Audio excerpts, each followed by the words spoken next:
પ્રકોપ ન્યૂઝ વિશેષ SF high school Chhota Udepur ખાતે જૂના શિક્ષકોના નિમણૂક પત્રો એનાયત અને સન્માન સમારંભ યોજાયો. છોટાઉદેપુર આજે 9 માર્ચ 2025ના રોજ એસએફ હાઈસ્કૂલ છોટાઉદેપુર ખાતે ગુજરાત રાજ્ય શિક્ષણ વિભાગ દ્વારા નિમણૂક પત્રો વિતરણ અને સન્માન સમારંભ યોજાયો. સમારંભની મુખ્ય હાઇલાઇટ્સ દીપ પ્રાગટ્ય દ્વારા પ્રારંભ. ચેરમેન મુકેશભાઈ પટેલની અધ્યક્ષતા હેઠળ કાર્યક્રમ શરૂ. જૂના શિક્ષકો અને કર્મચારીઓનું સન્માન. નિમણૂક ભલામણ પત્રો વિતરણ. 5 નવા આચાર્યોનો સન્માન સમારંભ.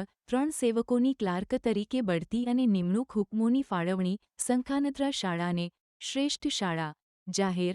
1 લાખ રૂપિયાનો ચેક અર્પણ. આગવી ઉપસ્થિતિ જિલ્લા શિક્ષણ અધિકારી શ્રી આનંદભાઈ પરમાર, બીટ નિરીક્ષક શ્રી કૃષ્ણા પંચાલ, છોટાઉદેપુર આચાર્ય સંઘ પ્રમુખ હિતેશભાઈ ચૌહાણ, સંઘ મહામંત્રી મેહુલભાઈ પટેલ, વિભાગના અન્ય અધિકારીઓ અને શિક્ષકોની હાજરી. વધુ સમાચાર માટે જોડાયેલા રહો. પ્રકોપ ન્યૂઝ સાથે સંપાદન નટવરભાઈ નટુભાઈ પરમાર, છોટાઉદેપુર.